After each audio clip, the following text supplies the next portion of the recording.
Hi, everybody. I'm Michelle Carpenter, and welcome to Keeping It Real. Today, I have the beautiful Monique McPherson from the United Kingdom, and she's sitting with her one son, Aaron. Now, Aaron is autistic, he's nonverbal, and she has another son, Cody, who I feel like is going to come in the picture soon. And Cody is younger, if I can remember between the Older. two, older. He's young. So Yeah. Cody is he? So Aaron is 12 and Cody's Oh, 4. Yeah, 40. 14. Um, Now, the beauty of this moment is having seeing her boys in this beautiful, loving moment, and Cody's around as well. And I wanted Monique to come on here today. Monique is a very special place in my heart, so I'm going to try not cry. Oh, ditto. um, because what we've just experienced is 5 minutes before us connecting, Aaron had a moment and he's broken an iPad and he's taken off a headband, and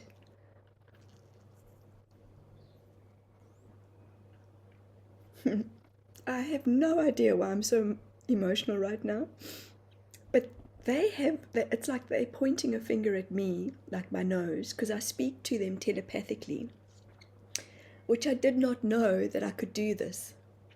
Up until 2 weeks or 3 weeks ago, Monique and I have been chatting, and then I got a message, and then the messages have gone backwards and forwards. But this is a peaceful moment. And for those of you who have nonverbal autistic children, will know that it's not the easiest, guys. And I say that respectfully, Monique. It's not the easiest. She was sitting and she was in the kitchen and he was throwing stuff at her, and then I said, let's move.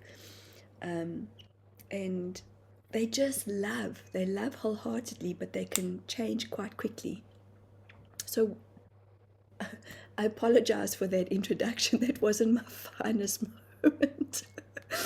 But for those who know, who watch me, I just wear my heart out on my sleeve. And welcome to And you Keeping are It Real. real.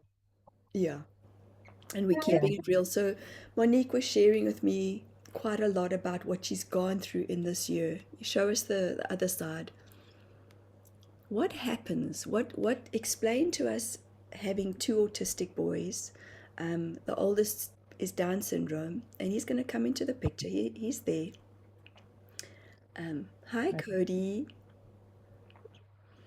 They can pick up on us all the time, and it's interesting. It's like I can, like, I have to channel and work with one, like my energy's got to be focused on you, because otherwise I just start listening to what they're saying at the same time.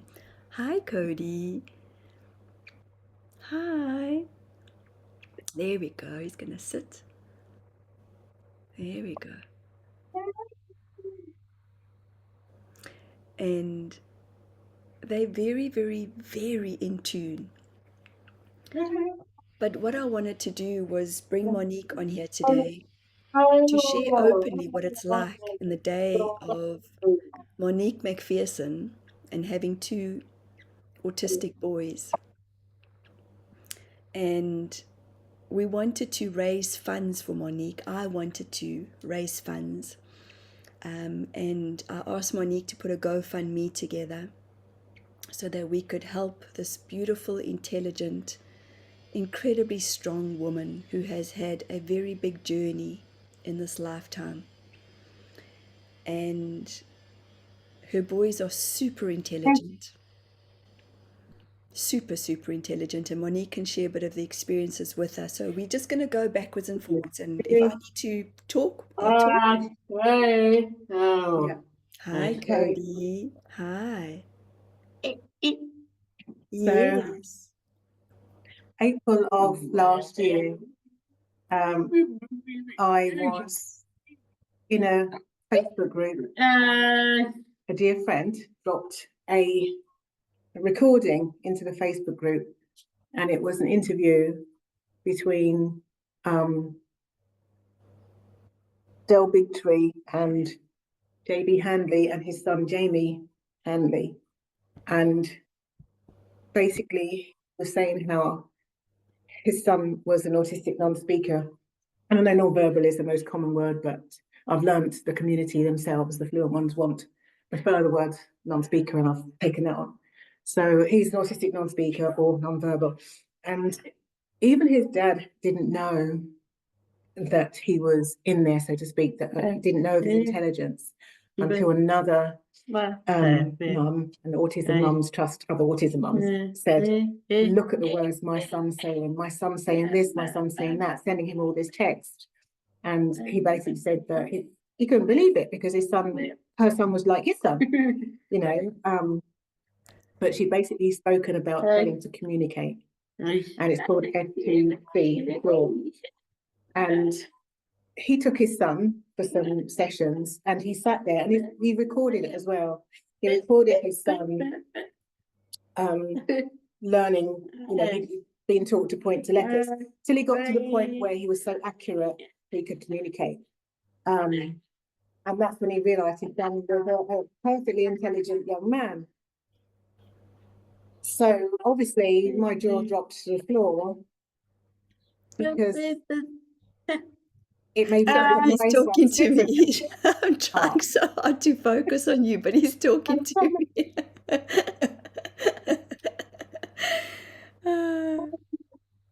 He's just, already. He wants to be in the limelight. So yeah, but yeah, so long story short, I'll try anyway. I looked into it and signed them up, and you know, and I've been on this journey myself with Cody. It took about a year because he had a lot more motor issues. I think it took JB's son like 4 months. But everyone has different levels of apraxia or dyspraxia, which is like the disconnect between the mind and the body. So the mind will be thinking one thing and telling the body to do one thing, and the body do something completely different. You know, or it will do it too hard, too fast, too violently, or not at all. You know, that's how badly, you know, apraxia affects these non-speakers. Anyway, I knew something was, I knew he was in there when, you know, full of tears after watching this recording. He came home and school because he was at school at the time. And I, you know, went down to face level and said, oh my God, Cody, I didn't realize he was in there. I didn't realize he was intelligent. And I stopped talking to him like a baby from now on. And his face lit up and he got all excited and he looked me right in the eyes. And then that day, every time I looked at him, he was looking at me. He was looking at me like that, like with wonder, you know. And my guess was he was thinking, she knows, you know. And then at the time they were on different school buses because, you know, Nelson couldn't pull their finger out, same address. But so later his brother came home, and I did the same thing with him, and I just got down and I said, I realised you're intelligent. I didn't know. I apologise for speaking to you like a baby. His eyes lit up, and at the time he wasn't one for much eye contact. He looked me right in the eye and he took my face and he just looked me right in the eyes and smiled. So that really told me a lot. And anyway, I took them both to see Elizabeth Bosseler in London when she flew over for an outreach. And I got in touch with a gorgeous practitioner called Anna, based in Ireland. And, you know, after a year of practicing almost daily, Cody went from kind of doing that, because that's how bad the motor was, and I couldn't see what Let was trying to touch at first, to being supported in trying to get him to point, overcoming that difficulty by just giving him something to grip so that he could isolate the finger. And it made all the difference. The school was still saying he couldn't point. And I literally went onto the IAC website and it was like, oh, there's a motor hack. If they can't point, do this. And just giving him something to grasp, bang. And I thought, how did they not do this at school? You know, so suddenly he could point and he became more accurate, and then we practiced and practiced. I noticed that started to get tired. So after a while, I gave him something to hold that would point, and he, you know, accuracy went up. With every little bit of support and the more practice, accuracy just goes up and up and up. And you start with 3 boards because the letters are really big. So you can't hold the whole alphabet, you know, on the board unless you had one that big. So they start with 3 boards with a third of the alphabet on it. When they get more accurate, you know, because it's kind of like teaching somebody that's had a stroke to use their limbs again and get accurate again, except when someone's had a stroke, they don't tell them they're suddenly stupid. Sorry, I had to put that in there. So they, with the repetition and everything, as they get more accurate, then you can bring the 26 letter board in. I think once they're 80% accurate or and above, you bring in the 26 letter board. And again, it's another motor demand because the letters are suddenly much smaller. There's suddenly more of them because they can have ocular apraxia as well. So suddenly, you know, they could be jumping all over the place. And also it could be harder to see them because they're smaller. And the stencils have, because they're cut through, they could be seeing what's going on in the back. So they could have all these things that are affecting them. So we have to coach the eyes as well. But again, so it's like almost taking another step back when they move up to a new level of difficulty, which is why it can take such a long time depending on the level of a practice. But the key is to just keep going, just keep practicing. And then it got to the point where if you think he's going to be accurate enough to point to all the letters without any physical support, that's the important thing. You can coach them and say, push, push, push. Or if he's hovering over it, say, give it a bit more push, nearly there. You know, or if he just misses, you know, say, move over a little bit, you know, that kind of thing. When it gets to the point when you don't have to tell them the direction and you don't have to touch them, that's when you can start asking semi-open questions. Because again, it's, you're working so hard on getting the body to go where you don't want to be asked, you know, something that Einstein might have to answer. You start simple because there's a balance. You know, if you're going to up the motor demand, you don't want to up the cognitive demand at the same time. So when you up the motor demand, you keep the cognitive demand low. Once they've got there, then you can raise. So you start with semi-open questions, and when they can show that they can get a bit more accurate, then you might ask, because they have something called tight semi-opens and broad semi-opens. So broad semi-opens means there might be more than 2 to 5 answers that they could, you know, to the questions. Because we use lessons, and in the lessons they have paragraphs of information, and then we'll ask questions about that paragraph we just read. And that gives them, and we give them interesting stuff, age-appropriate stuff, so it's not boring for anyone, and it's not boring for them, and it encourages them to keep going and to stay regulated, especially if it's interesting for them. So give us a question. Give us a question of what you've asked so people can understand their wisdom. So, well, just to start with the spelling, and this is like before we even get to dyslexia, just with the spelling, I might do a lesson on, what did we do? What are the favourite ones? Well, interestingly, he likes ancient history, which is like his thing. There was one where I asked, so a tight semi-open is basically where there's 2 answers. And I think it was between strawberries or, what did I say? Was it apples or strawberries? Something like that, apples or strawberries. But that at that particular time, he kept pressing M. And we're supposed to like just coach them for letters that they're trying to get. He's just pressing M, and I'm thinking, well, I don't know what you're trying to say, because the A's over there and the S is over there. So I said, like, Cody, you've got to go for one that's the choice so that I can help you if you're struggling. M. So I just took a deep breath and I said, okay, just keep going and let me see if I can figure out where, well, at that time, maybe it's because he was so determined, he was so accurate, and he just went M-E-L-O-N, because he so wanted to tell me that he likes melon and he doesn't want strawberries or apples, because I eat melon, and I often gave him some on occasion, not really sure if he wanted it or not, because part of the apraxia, it can be eating things that you don't want to eat just because it's there. You know, there's another person, one of many in the community, that says, don't take me to McDonald's because I'll just grab people's chips.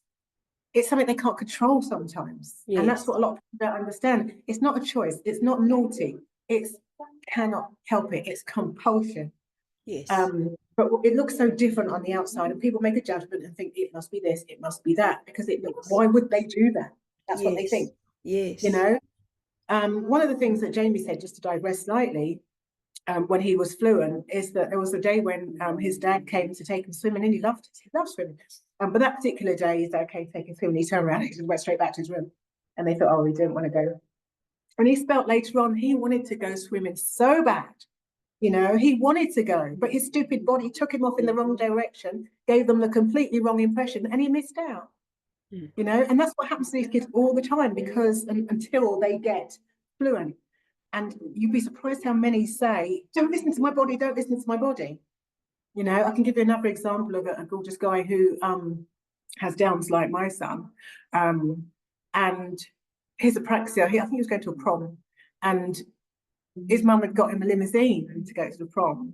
But when he headed out, he went to her car, and he's fighting to get into her car, you know, and she got the letterboards out, you know, and to check, you know, like, oh, you want to go in the car? And he's like, Mum, I told you, don't listen to my body. So she had to coach him to the limo, you know, and he had a wonderful time. But this is it. This is how much their body defies their intentions.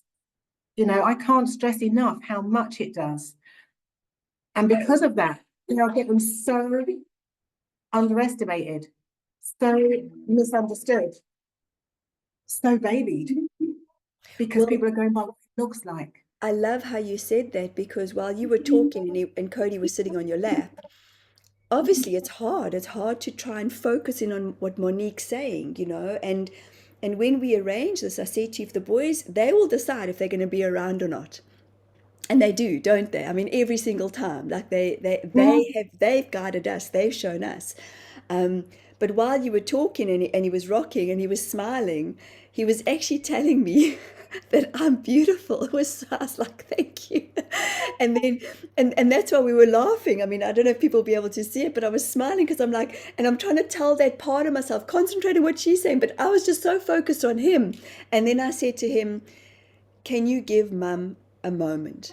This is to for this is for all of you, you know, this is for everyone. And then He's just come out the door. well, Yeah. he was still rocking and he was smiling. He's like, no, it's okay. This is about us. I want people to see us. I want people to see how we are. And then smiling, happy. And then I said to him again, could you please give us a moment? Like just telepathically, I was listening to you, but I was just like, I was just focusing on him. And he said, I will. And then I just waited. I let it go. And then he did. He got up and he left. And not one of us communicated like that, like physically, verbally, you know. It was just me saying, Cody, can you get, this is important. Thank you. Thank you for telling me. Like he was just loving me. It's just the best, the best. But I love how you're describing a little bit about what they're about, and let's fast forward, because I know we've got a lot to go through, but let's fast forward to how you've got into this whole telepathic role, and well, I say role, but it's not even a role, it's just a way of life, isn't it? So before I even started with the spelling, before I even knew of their intelligence, I had a reading from a psychic, and she told me that my youngest son, Aaron, can see angels. And I thought, oh, that's lovely, you know, kind of thing. But at the time, Aaron, like, couldn't really respond much. So he never nodded or up or down, or, you know, and he's obviously still wasn't verbal. So it was really interesting. Literally that night when I was changing him, because he's very young at the time, he was looking around the room like he was following something, you know, and I said, Aaron, can you see angels? And he went, Wow. oh my God, he nodded. Oh my God, he can see angels. You know, it was like a double wow. Yes. There's only 2 times in his life, even up to now, that he's nodded. And Wow. both times it was in the response to the same question. Wow. So I know he can see angels.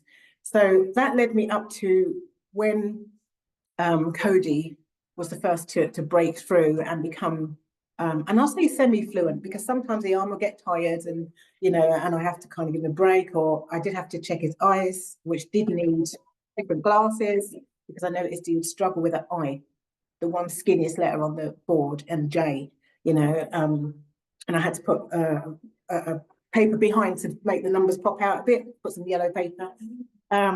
So that did help. and he was answering questions. And what I found was fun, because obviously I'm getting to know my own son properly for the first time ever. I mean, I had everything wrong. I thought he liked green, and he said, he likes, what did he say? Orchid indigo, and so there's a thing called a website called This and That Questions, and you can ask them a choice of 2 questions. That's how I got the melon one. And anyway, I'm getting to know my son. And one of the things I asked him was, oh, can you see, angels or spirit, or, if so, who? And he just basically spelled, no, but Aaron can. Angels, I mean, not spirit, because he could hear spirit, not sure he can see them. But he spelled no, but Aaron can. So obviously my next question in my mind was, how do you know Aaron can? Do you know what I mean? Yes. So yeah, I thought Aaron can. So I said, like, so Aaron told. He literally spelled, yes, we're in each other's heads all the time. And I was like, okay, now I'm going to have a million questions for you, So it was like, well, it was coming up to August of this year. So I basically said, well, what does he want for his birthday? Because his birthday's in August. And he hadn't got to the point where where Cody was, in terms of being able to point and tell me stuff. So I didn't know what Aaron was thinking and feeling. I could find out what Cody was thinking and feeling. But now I knew that he was connected to Aaron. I could also find out what Aaron was thinking and feeling as well. Starting with, what the hell does he want for his birthday? Because I ain't got a clue. So that really helped, because it was the first time I actually knew I got him something that he actually wanted for his 12th birthday. And it helped as well if he was upset and I didn't know, I basically said to Aaron, I'm going to ask Cody some things about you, if you don't mind letting Cody know, and then I'll ask. So that's what we've been doing. But then I was doing an S2C lesson with, and that's spelling to communicate for sure, with Cody. And in the middle of the lesson, he spelled, Tony is here. And I'm like, okay, who's Tony? And he basically told me that I think he said he was connected to me, but then he said he was like my soulmate. And I was thinking, me with my humanness, thinking I didn't really want a dead soulmate. I want, like, single woman and all that, and I was thinking, oh, what, you mean in another lifetime? He was like, no. I was like, okay. I was like, is it someone I know? But the information I got is that I think he was like 16 when he died. So it might be somebody that I used to know. So anyway, once I realized that he could speak to spirit, I did ask, like, so can you see other people?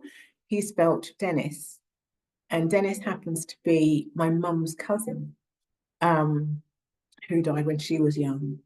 So it's nice to know, and it's comforting to know that he's watching over us.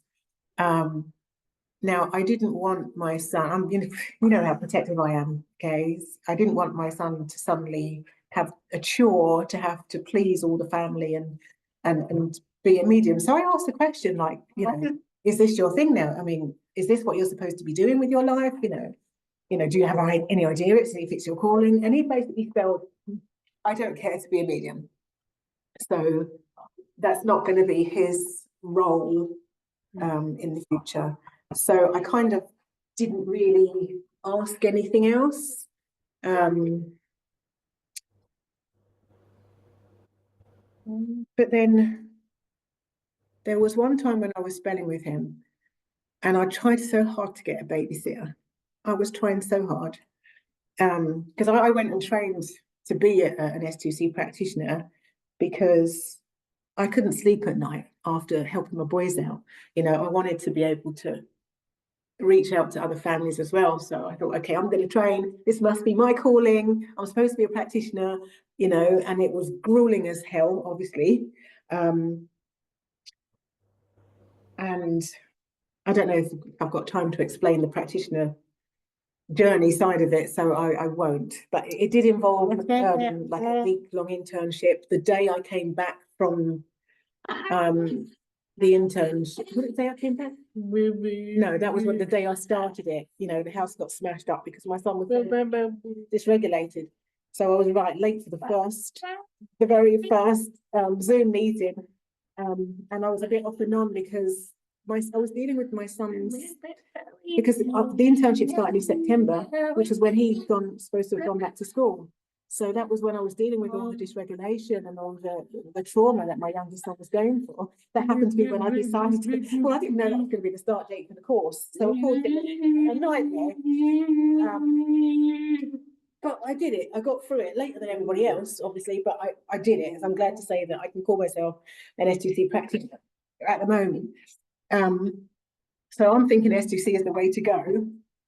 But then I'm thinking I need to find a sitter. I can't take my kids with me when I go to clients and stuff like that. I need to do something. So I thought he could help me with this one, So I held the board and I said, "Do you know the name of who our next babysitter was going to be?" And at that moment, I don't know if I was being hopeful or helpful, but I just said Denise in my head, and then he spelled Denise, and I thought, am I getting something? Am I opening my, clairs or whatever? Because apparently I do have claircognizance, but I don't trust it enough. I know, so that's right. But I don't hear. I'm not clairaudient. I don't hear voices, or see beings or anything like that, or all the other clairs. At this time, I'll say. But so I kind of put that aside. But it was only when I was doing some more lessons that I think up an answer and he would type it. Then I started to think, is it me? Is he reading my mind? And so I basically asked him, and he let me know that yes, he's reading my mind. I asked him flat out, and then I did a test. So I recorded myself, got a bit of paper, wrote a word, put it down, and I held the board and said, "What word did I write down?" And he spelled it. I was like, "Okay, I'm gonna do another word." With me, it's not going to sink in first time. And in the end, we did a few, and then in the end, I was like, "Okay, what am I thinking?" I didn't even write, and he spelled Simone. I just happened to be thinking of Simone. So I said, like, "How long have you had this?" And he said, "All the time." I said, "Can you turn it off?" He said, "No." So I said, and then he carried on to spell like. But I learn. love that. Sorry to interrupt you. I love that, okay? Because when you just said, can they turn it off? We're led to believe that as human beings, as the species that we are, I think that often I've come to realize, like even going to Egypt last year, that we've actually dummied ourselves down. I think on some level that, the way the Egyptians communicate was telepathically as well. They telepathically connected with the stars, and it's interesting because I can, as much as I'm here with you, I'm talking to them at the same time. So I have to keep bringing myself back because this has been such a miraculous time, and I want us to get to where I want everyone to know that Monique is incredible in what she is presenting, okay? And it's interesting as Cody comes in, he's just coming to check in, but I have to keep continuously focusing on you because I'm so with them at the moment. And this has been a great learning. It's like that beautiful cotton behind you. Everything is interconnected. Everything.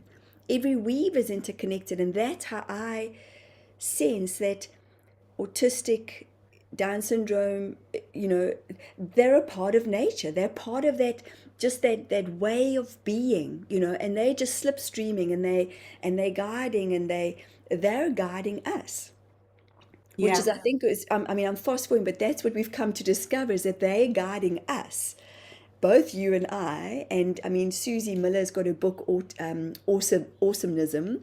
So let's fast forward to, because the intention of why we wanted to put this together was Monique's So is yeah, it's almost a side, it's almost like a side thing, but it's such a part of where you, yes, yeah, yes, yeah, yes, because obviously this is all part of this great awakening. We are finding out so much so quickly about everything that we've been lied to about, dumbed down about, and there's so many things that we have been kept from that we haven't been told, so many things that we're capable of that we haven't been told.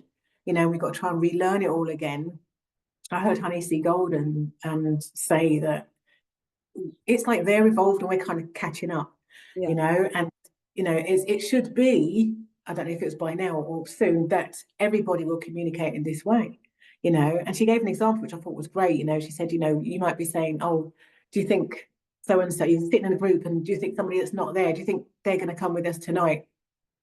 Oh yeah, they said they're coming, and it's just going to be a way yes. of being. Well, And it's it's this. interesting that, yeah, everybody that channels, it's telepathically. Everybody that communicates with people of world, it's telepathically, and it's like It's what's been placed the in. only planet that isn't telepathic, you know. Yes, well, it's what we've been told for such a long time, and now it's coming into fruition. So when I, as an example, think about you, you're picking up on that thought, and then the next minute you might text me or vice versa, whatever. It's the connection is always, always, always in motion.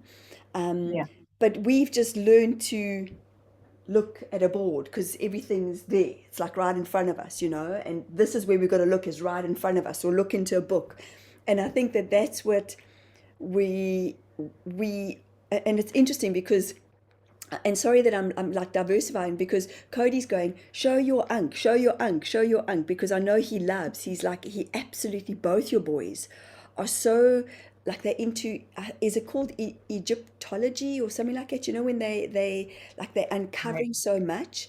Yeah, But it's this is how scattered we can be, but the scattering is not scattering at all, because it's like I'm connecting into their field and I'm concentrating on you, and it's coming back, and listen to my words, it's coming back. Your kids are showing us that it's coming back, that it's coming, that it's there.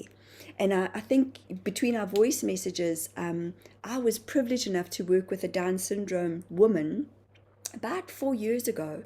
I was working with her mom, and then her mom kept saying, Teddy keeps sensing her dad. Her dad had passed over. And I said, okay, well, would you be keen that we can see what Teddy has to say? And she also not speaking much, like the mom would interpret. She had a few sounds that the mother could interpret for me. And at that time, I was still very kind of left brain and not trusting in the wisdom of, but I just got her to breathe a little bit, got her body to feel a little bit calmer, but so much love and so much connection. And what she was seeing was exactly what her dad had said.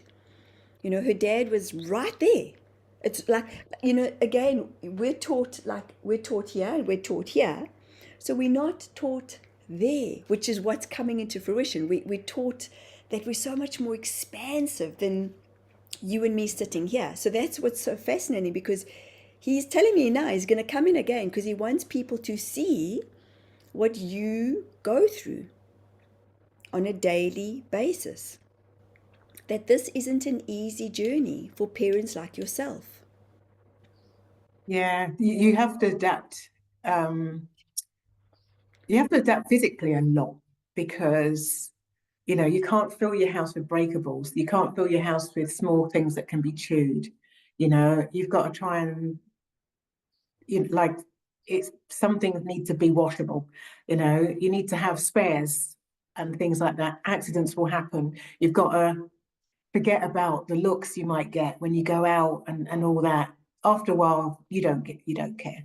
But you've got to toughen up in a lot of ways, and you got to kind of really think outside the box in a lot of ways. Um, and it's the way of life. And yes, it can be traumatic. I mean, that's how we met in the first place, because I suffered trauma um, when my youngest was able to squeeze for a hole in the garage, that he managed to get out the house and scare the living daylights out of me. But of course, that wasn't him. it was me putting all the worst case scenarios through my head. It was my own perspective that traumatized me. And I needed to deal with the PTSD, which I have to say that Michelle done in one session. It's mad. So yeah, she's good. By the way, Really? Really? yes. Wow. You know, the next day, like I didn't realize that my breathing. It was only when you told me, that my breathing wasn't normal. It was so short. And Yeah. after that session, I never realized I had this lung capacity. I was like, Have you heard you? Have you heard? You can talk 15 sentences in 2 minutes. What, 2 minutes? Check my maths. 2 minutes. I literally have my breath and Like speak half the time. But it's all like coming out the I mouth feel and nowhere. I feel like I unraveled something.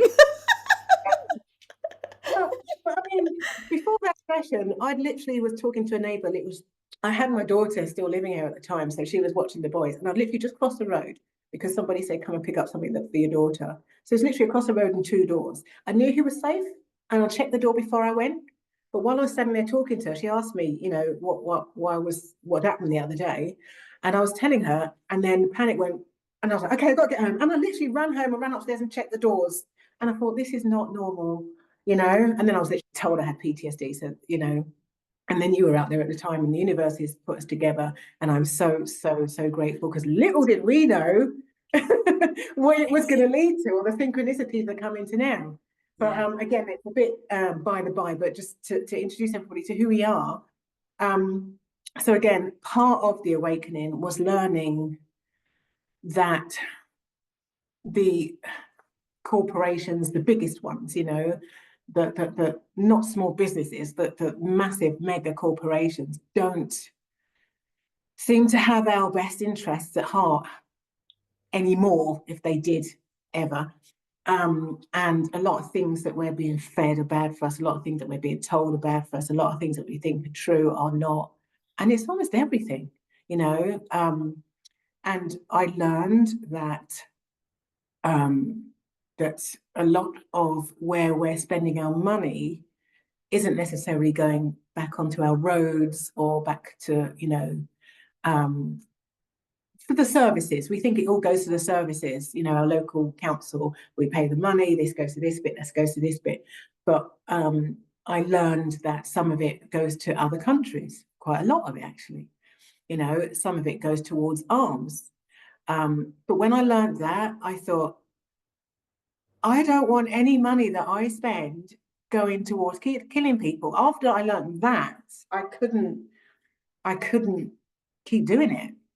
And I was guided, and again through spirit, through because my three eldest dad had passed over, and when we connected, he told me to go to this particular service that I've been watching that were giving us all the information.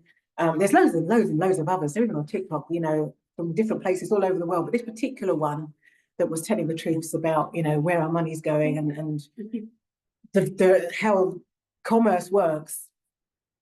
He was saying, do this one. So I joined it, and sorry, I'm getting, is this distracted a little? Hang on.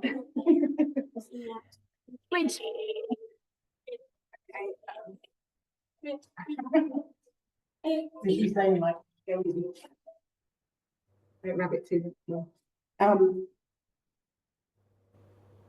Hello. It's But it's so interesting because he wants to share with us, like he wants to tell the world that are watching right now how advanced they are in terms of civilization. And he says, that's what Dolores Cannon said. I never really grasped what she meant until now.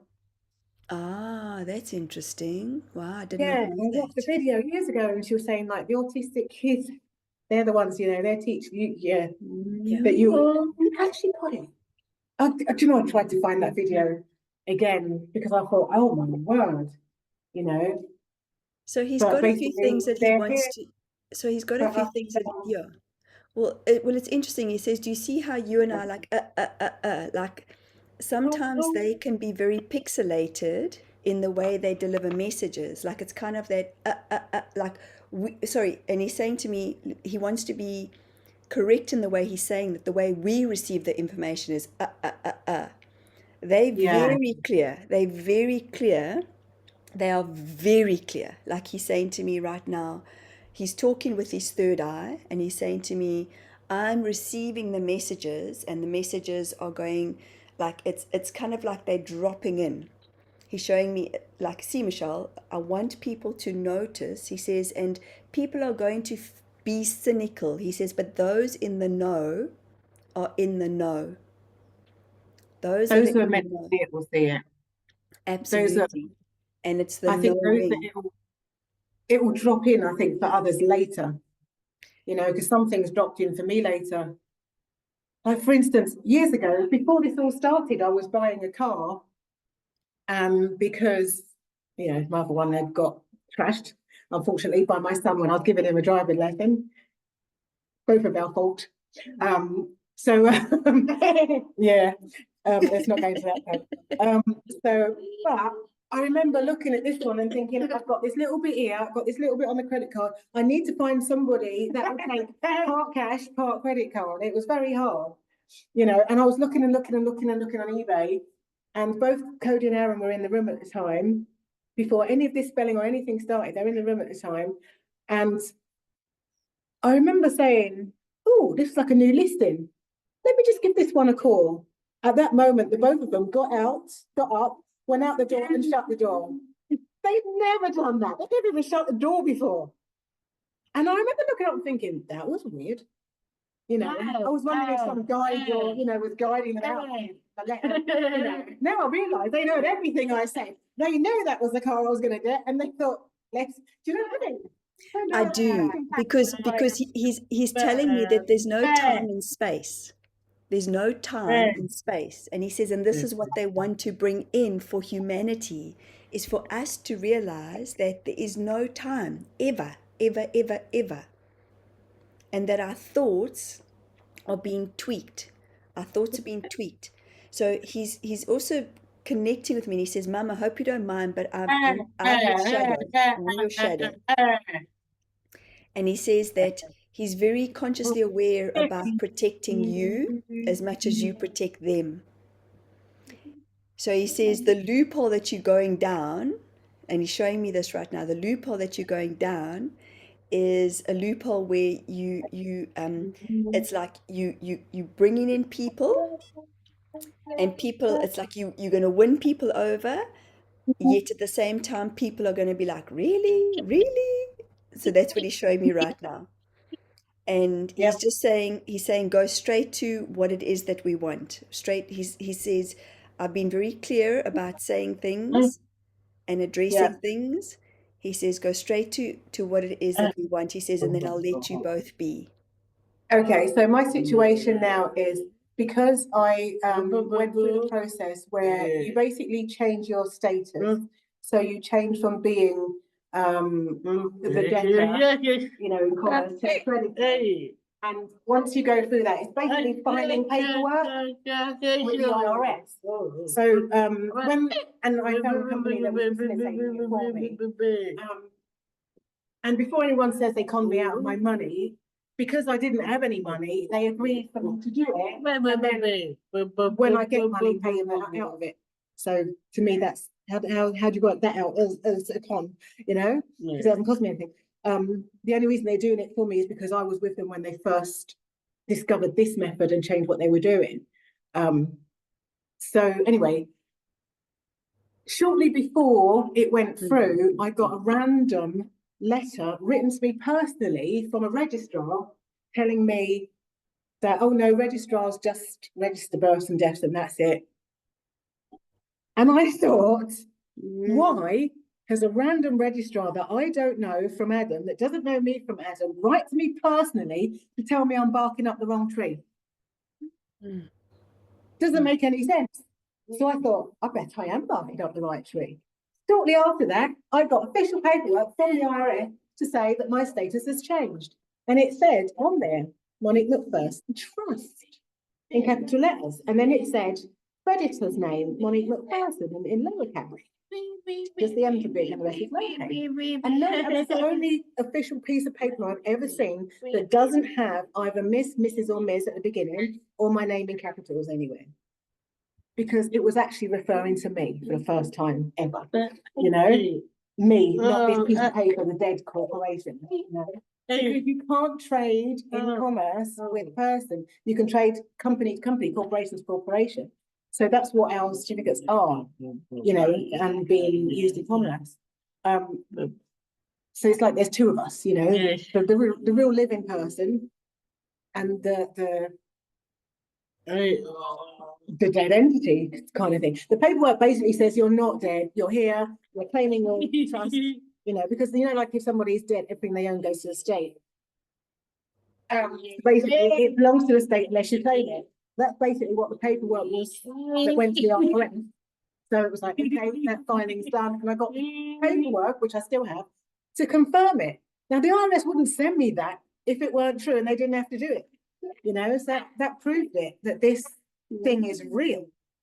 And basically, once you have that status, if you file, if you continue to file, you can recoup basically payments that have been made through the bank, stuff like that. So I'm going through this process, and the council seem to be aware of it because I've been here 8 years.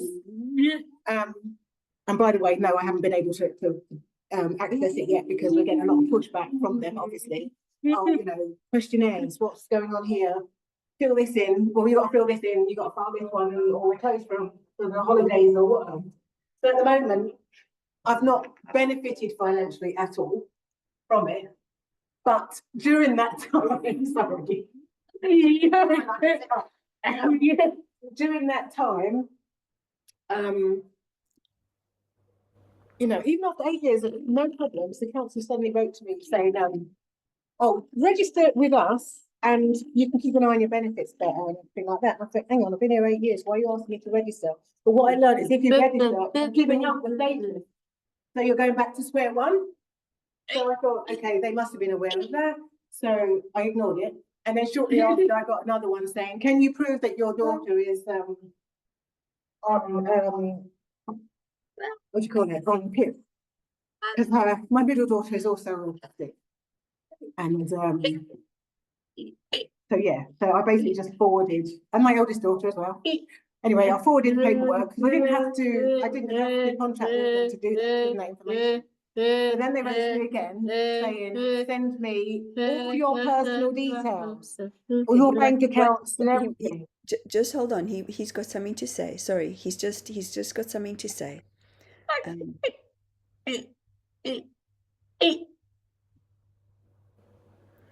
Okay, he's saying that none of this is going to matter.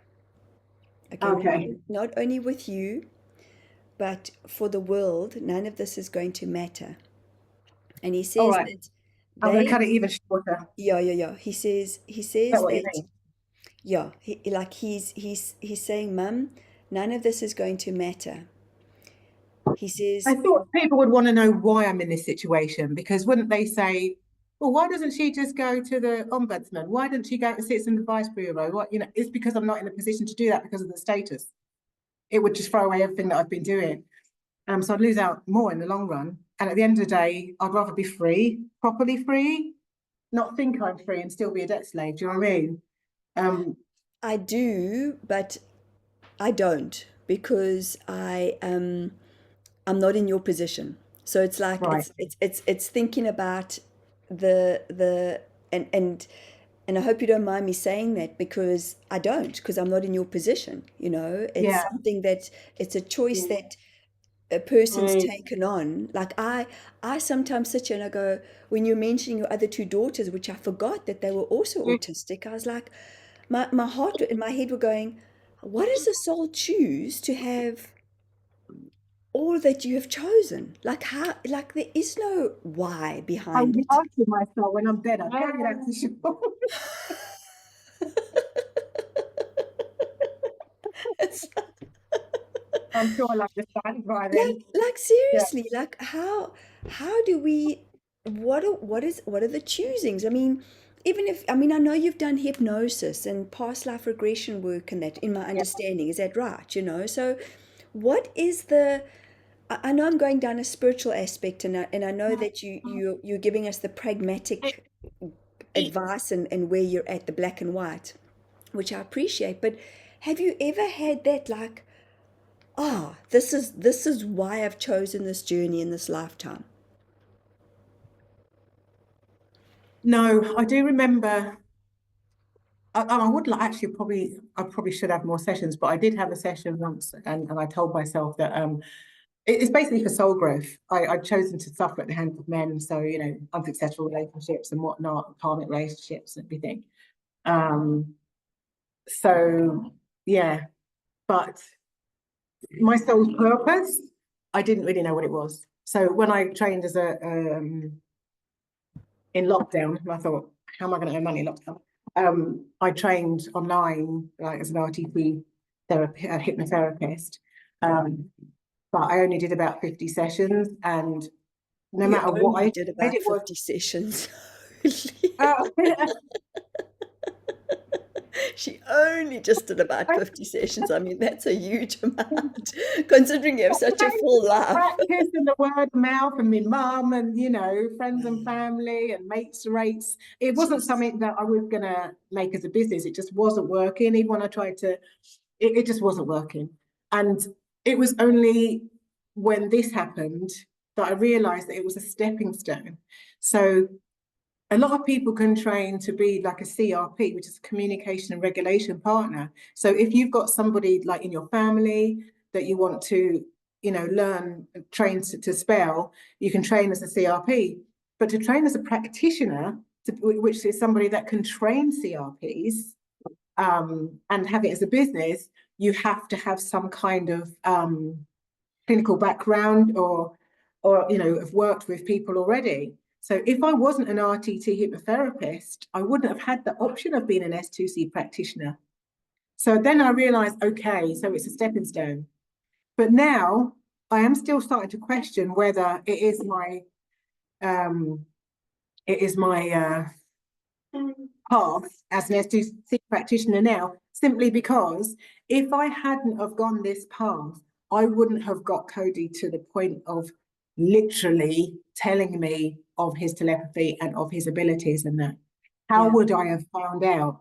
yeah, So because my sons in particular have chosen that this is the way they want to go and this is a message that they have to humanity, I've stepped back with them with the S2C. I'll practice it with anybody that wants to learn. I'm open to, because I know there are people that might not necessarily have those abilities or be interested in them. They just want to hear their son and know their sons or daughters, because there are daughters. So I'm still open, to be an S2C practitioner. I've only recently graduated, but it does involve, a lot of practice and having clients. yeah. I've worked with him for years, so I can do it easily. But I don't know if with my boys that's the way to go. In fact, it's kind of waned with him since the telepathy, and his mate Tony keeps popping in. He's like, so yeah, I'm still unsure of the way forward. But my personal situation, because I can almost feel, I don't know, I'm guessing that Cody's saying, get on with it, mum. My personal situation is because the council didn't get what they wanted, they were like, tell us or we're going to stop your money. At the time, I couldn't get the support I wanted because the people that I was with, they had to stop doing one-to-ones because they've had such an influx of people joining them. They've just exploded in numbers and they've had to try and automate, well, not try, they're doing it, they're automating a lot of stuff, but we don't get that one-to-one anymore. I couldn't phone someone up and say, like, what do I do now? Or can you direct me to, I didn't have anyone to go to. And because they're like one of the first that are doing this thing properly, crossing all the D's and dotting the I's, because there are people that have done it on their own, and some of them might have fallen into trouble, or got pushed back or picked on or whatnot. But this is like, this guy wants to do it and his team want to do it the way that there's nothing that anyone can do or say because he's done covered all the bases and it's completely lawful process. So I was on my own because there was no one could give me advice from the standpoint that I was at, and I did not want to lose the status because that's part of the process in the long run. So I had no one to go to. I even looked on the Ombudsman website, and it did say that the council cannot stop your money unless they see something suspicious. They can't stop your money just because you ain't telling them that, telling them nothing's changed yet. So how do you feel about They- putting this information out there? How do you feel about putting this like out there in the world? Because it's something that I think so many of us question. Like I know here where we live in Nelson, we've got these we've got communities that are happening, that are building everything that we're wanting, okay? In terms of farmers, people, growing their own thing, doing swaps, doing energy exchanges. And yeah, what you've taken on, I want to say taken on board, but I don't want to project that as a taken on board. But you freaking got big balls, woman. Like that's what I want to tell you. Like you've got massive big balls. Somewhere they're clanging. Sorry, people, but it's like what you're doing is something that I think we all kind of like want to dabble in and go, ooh, me included. Like ooh, but And then last month I paid a freaking hectic blimmin' tax bill, and I'm like, and I moan about seeing that they rent these blimmin' big cones here, for the roadworks. And I mean, like what? Because they can't be a meter apart or 2 meters apart, just in case you can't see them. So they've got like thousands of cones at one, and then they've got 5 people.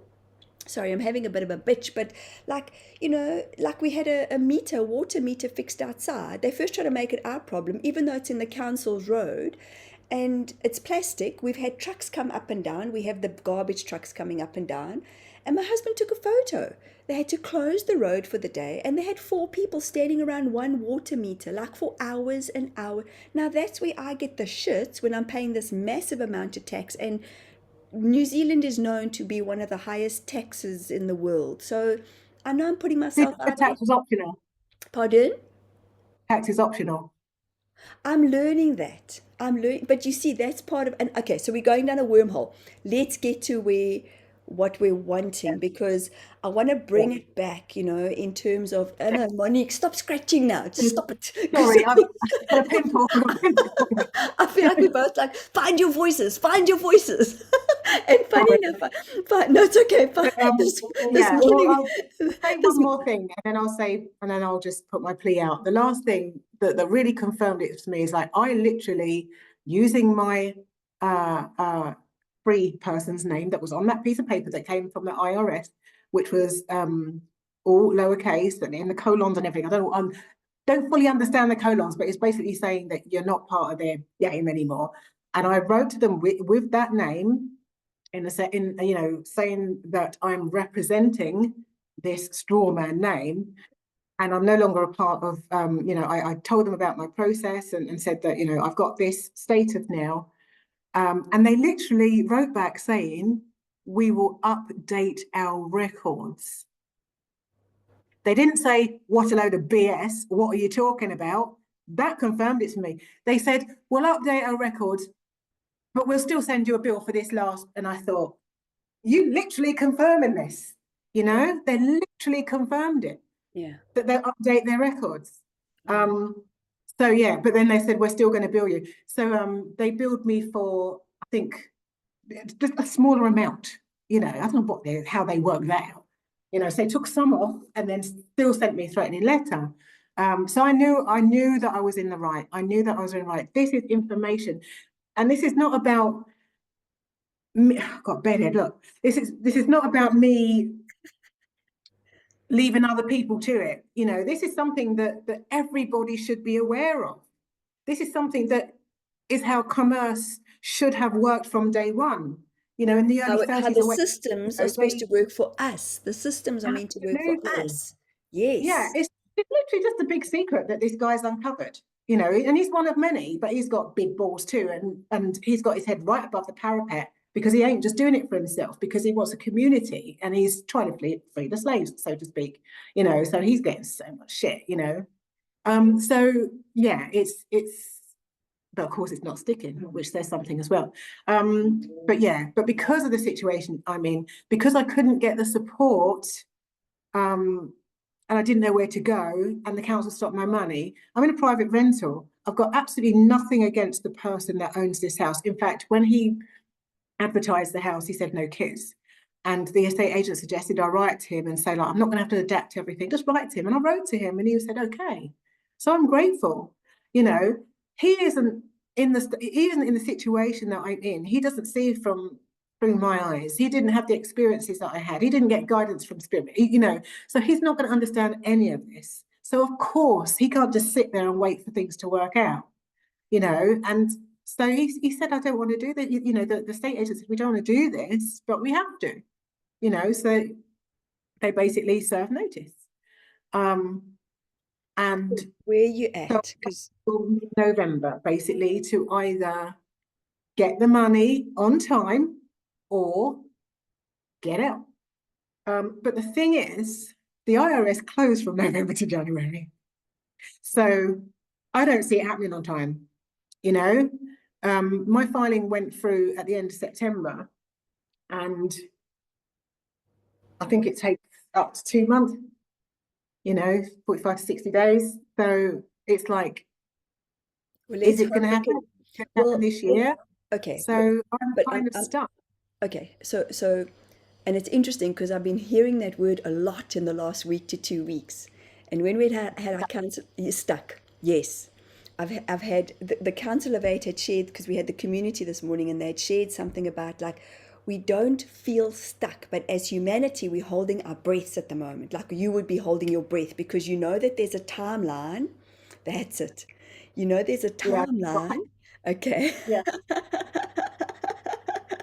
and and that's what happens is we forget to breathe because we're waiting for the states, and then we're waiting for this and we're waiting for that. But what comes to mind is um and you can see Monique and I are passionate about this. This is something that my head's going, oh, I haven't shared this kind of stuff before, and and I've been shown that my work's going to change. And sometimes when you're just in the flow of what that means, it shows up in a different way. Because even working with Monique and her boys, I was sharing with I was sharing with you the other day how I had the Susie Miller book in my hands in 2020. I was at the airport in Johannesburg, and it's called Awesomeism. It's a beautiful, beautiful book that was gifted to me. And this is what I was reading when the world was going through crazy, crazy, crazy ass times. Like everybody's trying to get home, and I was like, what can I do? And I just got smile. So we just never know. We never know why, when, how, and we've got to find the pause. But what I was going to share is I got a memory of, I remember watching Joe Dispenza the once, and he was talking about, I think, one of his last meditations after being in a week's retreat, and he saw this young boy, like this teenager, 14. His shirt was like soaking wet. And afterwards he went, because the mother in between the session had got up and walked out. And he went to them after and said, can I ask you what had happened? And the mom had said, my husband was thrown into a South American prison 5 years ago for something that was completely out of the blue, completely, he wasn't in the wrong. I can't remember the story. But all they did was visualize, the son and the mom, was visualize the jail door opening. Like in that meditation, nobody knew, and I suppose there must be, like 2,000, 3,000 people at Joe Dispenza's gatherings, I don't know. And they just kept visualizing this door opening. And the mother got a call from the husband. I think it was a German man or a German couple. And he said, I don't know what's just happened, but they've just unlocked me with no, like, I'm done, I'm free. I'm free. And listen to those words, Monique. We want to be free. absolutely. We want to have our own sense of freedom because we know what lockdown brought. We know, and it's not about being a conspiracy theorist. It's not about, but it's moving those timelines. So in saying that, I was guided, and Monique has graciously put something together to help her with a bit of breathing space, to help with a bit of freedom. Guys, you've seen just a tad of an hour of her life, and that's just 1 hour in the day of Monique McPherson. And I'm hoping that we will all feel this calling to help this beautiful woman who is I'm not bringing any lower vibrational words because I say, oh, she's battling, she's this. No, she's bringing in freedom. She's bringing in freedom because her knowing with her boys is going to be touching other people's lives. That's my sense. And I mean, Absolutely. people have only got a bit of what your life is about and what you've been through in this lifetime. So tell us about the GoFundMe. Oh, so I did cringe when he suggested it, but I'm learning that I've got to stop doing that.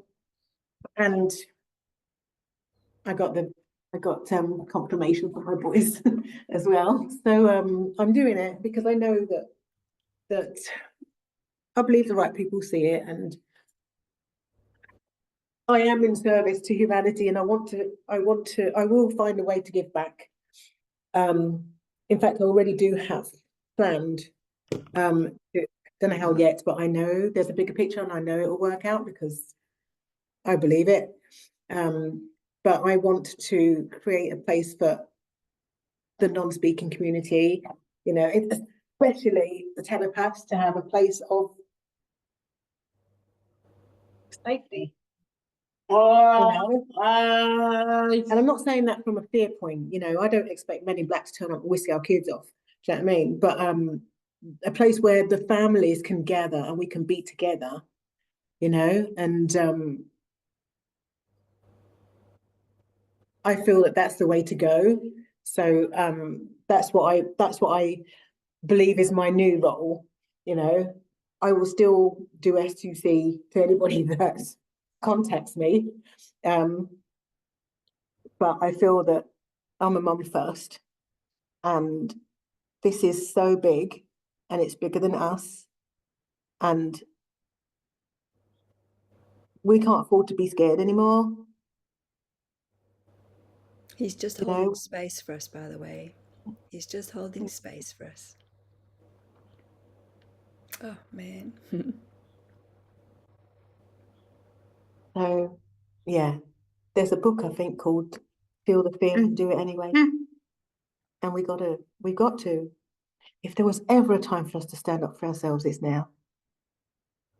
So, what I'll do is I'll put the GoFundMe for those of you who feel that you can give 10, 20, $30, 10, 20, 30 pounds. Please let's come together. I know Monique from this connection, and this connection is what I love about how Zoom has just brought us together. And I know she will give back in ways that I don't even think we can imagine right now. But she is a good hearted, beautiful human being. And sometimes we don't need to question the why. Our head would go, but why this and why that and da da da. But it's just more if you feel the calling. She's got two beautiful sons that she's caring of, and we know that there's a lot of suffering in the world, and I don't see you in suffering, Monique. I see you in a space of enchantment and enlightenment and amazingness, and Cody's like, yes, yes, yes. It's he is so excited.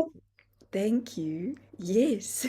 Well, Yes, it's yes, interesting. yes. You said to me the other day that that I'm worried about exposing them, but they're literally telling you, share us.